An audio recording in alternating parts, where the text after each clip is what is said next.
Estaba harta de mi matrimonio y me busqué un amante. Ahora me voy a divorciar, y al ver mi casa vacía, me doy cuenta de que no quiero perder a mi familia. Escuché alguna vez eso de que nadie sabe lo que tiene hasta que lo pierde. Y creo que ahora entiendo exactamente a qué se referían. Estoy a punto de perder algo muy valioso, y por eso necesito sacar todo esto, aunque sea escribiéndolo aquí. Mi matrimonio con Ricardo, mi esposo, estaba muy mal. O al menos así lo veía yo. Discutíamos, peleábamos por todo, y prácticamente nunca nos poníamos de acuerdo. A veces era por cosas pequeñas, otras veces por lo mismo de siempre, que yo sentía que no me escuchaba, que no me prestaba atención, que todo giraba en torno a él y a nuestro hijo.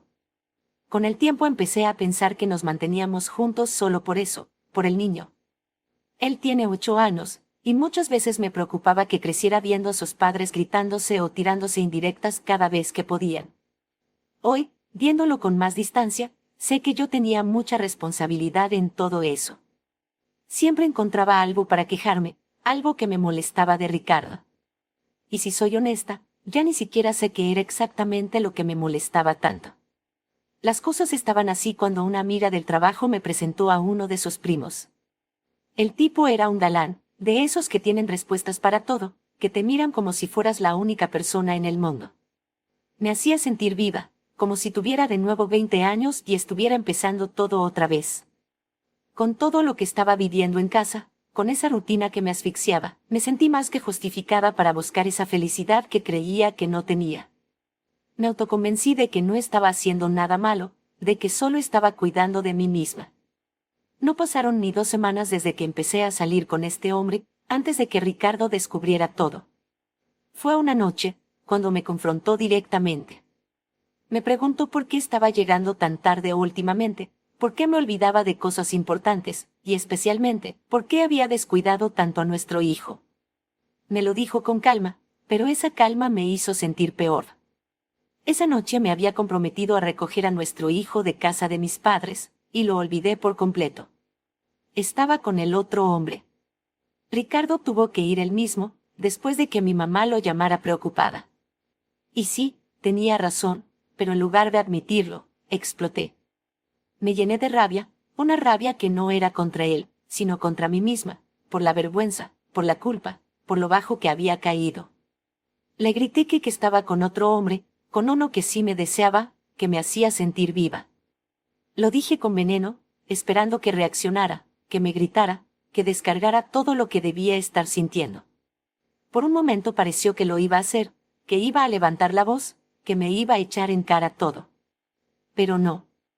Solo bajó los hombros, se dejó caer en el sofá, y sin mirarme siquiera, me dijo que ya no tenía ganas de pelear. Que sabía que las cosas no estaban bien desde hacía tiempo, y que aunque había intentado arreglarlo, esto era el último clavo en el ataúd. Me dijo que lo mejor era divorciarnos, que sería lo mejor para los tres, por el bien de nuestro hijo también. Yo, llena de rabia y con el orgullo herido, le respondí que me parecía bien. Desde esa noche, Ricardo empezó a dormir en el cuarto de invitados. Y aunque yo traté de actuar como si no me afectara, no podía dormir del enojo, de la frustración, de una incomodidad que no sabía bien de dónde venía. Me convencí de que eso era lo mejor, tal vez incluso era lo que siempre había querido.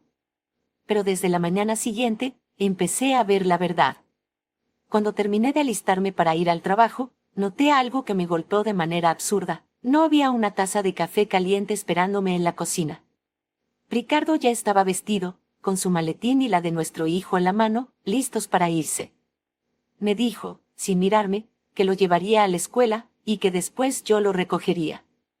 Pero no había café para mí. Puede sonar tonto, insignificante, pero desde que nos casamos, Ricardo me preparaba el café todas las mañanas. Era parte de mi rutina, de nuestro vínculo. Incluso cuando estábamos peleados, ese café estaba ahí. A veces yo me quejaba si lo encontraba frío, sin pensar que era yo la que me demoraba en salir del baño. Nunca lo valoré. Y esa mañana, que no estuvo, me pegó como un ladrillazo en la cara. Ricardo le pidió a nuestro hijo que se despidiera de mí y se fueron. Sin un buen día, sin una mirada. Me quedé sola, con una cocina silenciosa, y mientras preparaba mi propio desayuno, empecé a recordar todas las veces que me quejé de tonterías. Me enojaba si el café no tenía suficiente azúcar, si estaba muy caliente, si no estaba servido en mi taza favorita. Cosas pequeñas que ahora, de golpe, me parecían ridículas. ¿Cómo podía haberme enojado porque mi esposo me preparaba el café? Ese día en el trabajo traté de no pensar en lo que se venía. No le conté nada a nadie. Ni a mis padres, ni a mis amigas. Actué como si todo estuviera bien, como si lo de la noche anterior no hubiera sido el principio del fin. Más tarde recogí a nuestro hijo, y cuando Ricardo llegó, me pidió que nos sentáramos a conversar. Su tono era frío, pero educado. No había odio en su voz, solo distancia. Como si ya hubiera tomado una decisión firme.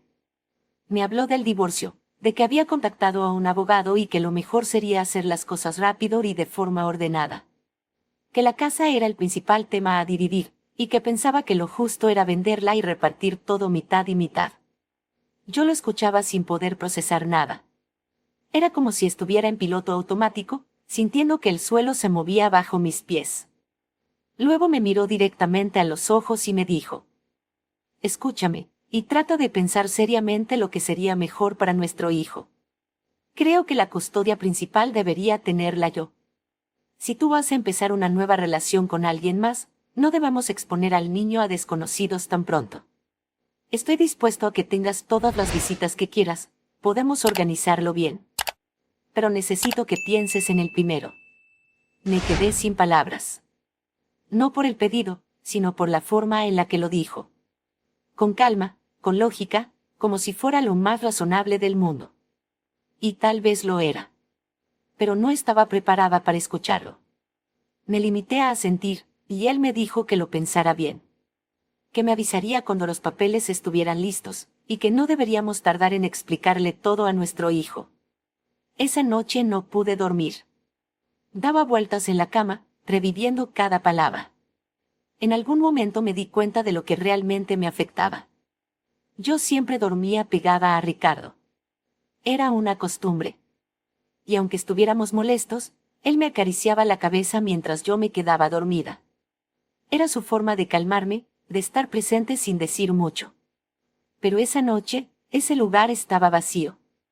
Y por primera vez, me pregunté si de verdad sabía lo que estaba haciendo. Los días que siguieron solo sirvieron para que el pánico se asentara más en mí. Todo parecía acelerarse. Ya no eran solo las discusiones o el silencio, era la sensación de que cada gesto, cada costumbre, se estaba deshaciendo a una velocidad que no podía controlar. Y más cosas empecé a echar en falta. Mensajes que antes me fastidiaban, como un simple, ¿cómo vas hoy?, o ya saliste, ahora me parecían importantes. Pequeños regalos o detalles que antes ignoraba, y que solo me hacían rodar los ojos, se me aparecían de golpe como recuerdos de lo que había tenido. En casa, cada uno andaba por su lado. A veces, Ricardo se ofrecía a cocinar para nuestro hijo, y cuando me tocaba a mí, ya no se acercaba como antes para ayudarme con los ingredientes, o para probar algo antes de que estuviera listo. Ese tipo de cosas que pasaban sin que yo las valorara, simplemente habían desaparecido. Los días seguían pasando, y todo se volvía más frío. Ricardo me hería sin decir nada, sin siquiera parecer que lo intentaba. Me decía frases simples, prácticas, pero que me dejaban vacía. Una vez me dijo: el sábado me quedaré con nuestro hijo en casa de mis padres. Regresaremos el domingo. Así que puedes planear lo que quieras para tu fin de semana. Solo no me metas gente a la casa. Y eso era todo. No había discusión, ni reclamos. Solo hechos. Y ese tono frío me dolía más que cualquier grito. Miraba a mi amante, y el hombre tan atractivo que me parecía antes, ahora se me antojaba como un galán barato. Todo era físico, todo era superficial. Empezaba a verlo por lo que realmente era, y no por la emoción de escapar. El lunes, Ricardo volvió a hablar conmigo. Me dijo que ya estaba todo con el abogado y me entregó una copia del acuerdo de divorcio. Me explicó que la fecha de la firma sería en unas 3 semanas, que revisara el documento y le avisara si veía algo que quisiera cambiar. Me hablaba con una tranquilidad que me descomponía por dentro. Yo había aceptado que él tuviera la custodia de nuestro hijo. En ese momento, lo hice pensando que así podría rehacer mi vida con algo más de libertad. Pensé que con visitas regulares, y sabiendo que él lo cuidaría bien, todo estaría más equilibrado. Pero ahora empezaba a dudar de esa decisión. Empezaba a entender todo lo que perdería.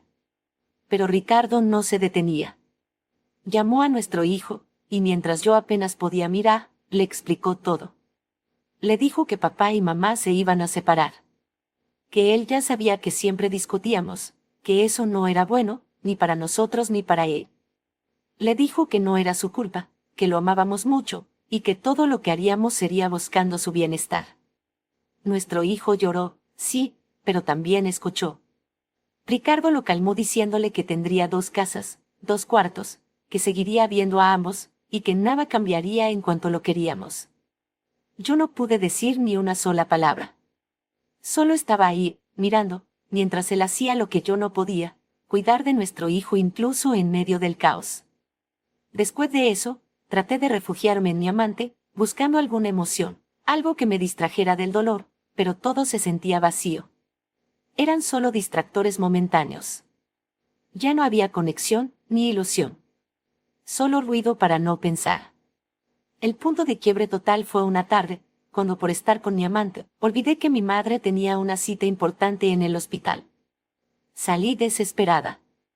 Debería haberla recogido de su casa hacía horas. Llamé a mi padre y me dijo que ella ya había salido al hospital, que pensaba que yo ya estaba con ella. Me asusté más, y la llamé de inmediato. Pero quien me contestó fue Ricardo. Me quedé fría. Le pregunté qué pasaba y él, con su tono siempre calmo, me recordó que habíamos acordado que él recogería a mi madre ese día. Que la cita la habíamos fijado juntos hace meses, y que por mi horario de trabajo él se había ofrecido a recogerla y llevarla. Que yo solo tenía que recogerla al final de los chequeos. Me sentí tan ridícula. Le dije que pensaba que con todo lo del divorcio él ya no lo haría. Su respuesta fue directa: un acuerdo es un acuerdo. Luego me preguntó si yo la recogería o si prefería que él la llevara a casa. Le dije que ya estaba en camino. Cuando llegué a casa de mis padres, mi madre ya estaba tranquila. Todo había salido bien en su cita. Pero yo no podía con la culpa.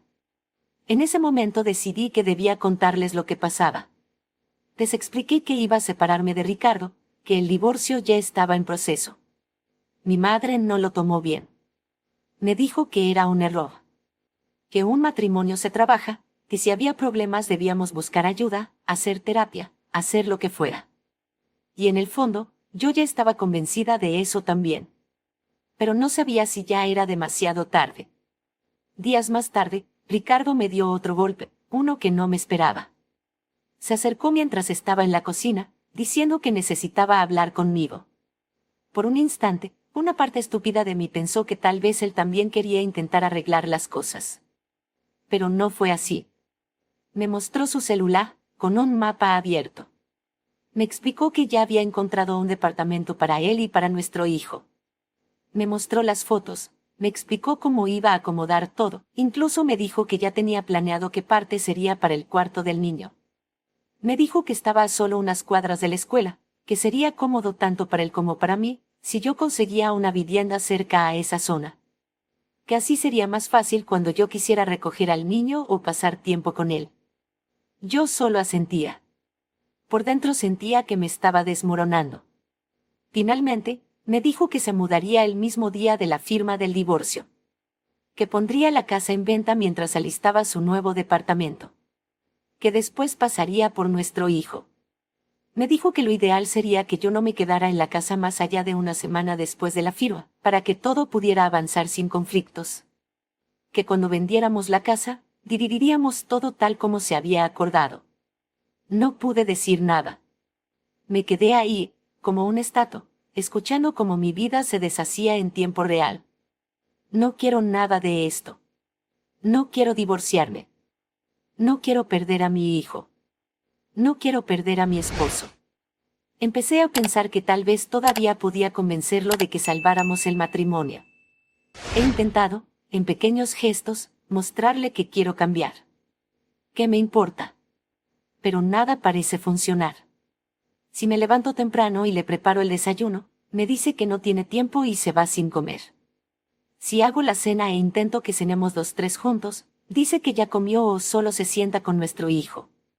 Incluso un día recogí su ropa del cuarto, la lavé, la planché y la dejé lista. Solo me dijo gracias y nada más. No hay cercanía. No hay esperanza. Solo silencio.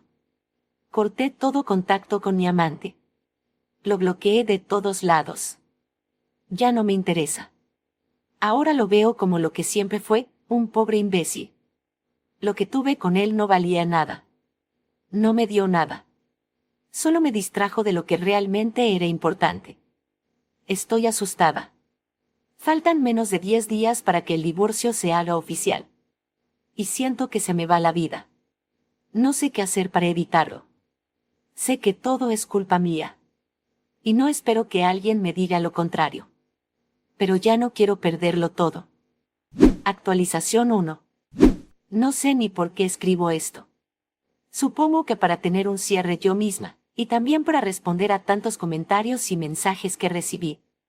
La mayoría de ustedes me dijeron básicamente lo mismo, o dejar a Ricardo en paz y aceptar que todo terminara, o que al menos hablara con él, cara a cara. Pero no sabía cómo hacerlo. No quería que se fuera, pero tampoco sabía cómo evitarlo. Me debatía entre quedarme callada y resignarme, o abrir la boca y exponerme a que me rechazara. Mientras yo seguía en esa lucha interna, todo avanzaba. Como si el tiempo se hubiera puesto en contra mía. No paraba. No daba tregua. Y cada día que pasaba, el final estaba más cerca. Un día antes de la firma del divorcio, me acerqué al cuarto de invitados. Toqué, esperé, y cuando abrí la puerta, sentí que el alma se me caía al suelo. Ricardo tenía 3 maletas listas, al pie de la cama. Completamente preparado para irse de nuestra casa a primera hora de la mañana. Todo ordenado. Doblado y preciso. Él me miró desde la cama y me preguntó qué necesitaba. No aguanté. Me derrumbé ahí mismo. Llorando, le dije que no quería divorciarme. Que sabía que todo había sido culpa mía. Que no había sabido valorarlo, que había sido injusta, impulsiva, egoísta. Que ahora entendía todo. Le supliqué que me diera una oportunidad. Que podía mejorar, que podíamos hacer que funcionara. Que todavía éramos una familia. Que aún estábamos a tiempo de salvar lo nuestro.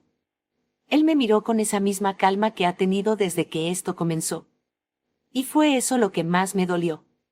Porque sus palabras salieron igual de tranquilas, pero me atravesaron como cuchillos. Ya es demasiado tarde para salvar nada. Me fuiste infiel. Yo jamás volveré a confiar en ti. Y ya está. Se acomodó en la cama, me dijo que por favor cerrara la puerta al salir, y apagó la lámpara de su mesa de noche. Yo me quedé ahí unos segundos, inmóvil, antes de salir y cerrar la puerta como me pidió. No recuerdo haber dormido esa noche. Estuve en estado de shock. A la mañana siguiente, Ricardo se despidió de nuestro hijo. Le dijo que en unos días vendría a recogerlo para que fueran a su nueva casa. Y antes de irse, me recordó que al mediodía teníamos la firma con el abogado. Me dijo la hora, el lugar, y que por favor no llegara tarde. Me moví como un fantasma. Sin saber ni qué pensar, ni qué sentir. Y horas más tarde, todo estaba terminado. El acuerdo se firmó. Ya no estaba casada. Ya no éramos una familia. Todo fue tan simple, tan rápido, que ni siquiera sentí que tuviera espacio para arrepentirme. Solo firmé, y listo. Fin. Antes de irse, Ricardo me dijo que el jueves recogería a nuestro hijo, y que por favor le tuviera listas todas sus cosas. Me lo repitió una vez más. Tenía hasta el próximo fin de semana para abandonar la casa. La corredora pasaría a hacerse cargo de todo el proceso de venta. Después de eso, se dividiría el dinero, y seríamos libres. Esa fue la palabra que usó. Libres. Me quedé repitiendo esa palabra en la cabeza como un eco. ¿Libres de qué? De mí. De mis errores. para cuando me di cuenta, ya era jueves. Ricardo estaba guardando las cosas de nuestro hijo en su auto. Nuestro hijo se despidió de mí emocionado, hablándome de su nueva casa, de cómo ya quería verla. Ricardo me miró, con esa mirada neutra suya, y me dijo que cuando yo estuviera instalada en mi nuevo lugar, hablaríamos de cómo programar las visitas. Me dijo que podía contar con él para lo que necesitara respecto a nuestro hijo. Y se fueron. Los vi alejarse hacia el auto. Vi a mi hijo saludándome con una sonrisa, mientras yo me estaba desmoronando por dentro. Al final, pedí vacaciones en mi trabajo. No podía funcionar. Era incapaz de responder correos, de concentrarme, de poner una cara normal. Me pasé 2 días sin hacer nada. Encerrada. Ni siquiera lloraba. Solo estaba vacía. La primera vez que sonó el teléfono fue en la noche del sábado. Al ver que era Ricardo, me emocioné más de lo que puedo explicar. Pero no, era mi hijo. Quería contarme cómo era su nuevo cuarto, las cosas que su papá le había comprado, cómo todo estaba ordenado y decorado. Me dijo que le avisara cuando podría visitarme, que algunas de sus cosas que se había llevado quería tenerlas también en el cuarto que usaría cuando estuviera conmigo. Cuando colgamos, me quedé mirando el celular, con una mezcla de amor y dolor. Sabía que tenía que mudarme. Tenía que dejar la casa. Nuestra casa. La misma en la que viví tantos años, en la que crié a mi hijo, en la que me casé, en la que pensé que envejecería. He intentado empacar mis cosas, pero se me hace insoportable. Cada foto que quito de la pared, cada prenda que doblo, cada caja que cierro, me rompe un poco más. La casa está silenciosa, vacía. Cada rincón parece reclamarme lo que perdí. Mi madre vino a verme. Me abrazó. Me dijo que mañana vendrá a ayudarme a terminar de empacar todo. Intentó no juzgarme, pero en sus ojos vi el dolor. Me preguntó cómo estaba, y no supe qué responderle. De la corredora me dijeron que ya hay personas interesadas en ver la casa, que algunos quieren visitarla esta misma semana. Es como si todos estuvieran desesperados por desarmar lo poco que me queda de mi antigua vida. Y yo solo pienso una y otra vez, ¿cuáles eran mis quejas? ¿Qué era lo que no quería? ¿De qué estaba cansada? ¿Qué me molestaba tanto como para tirar todo por la borda? Solo me siento como una tonta. Una tonta que destruyó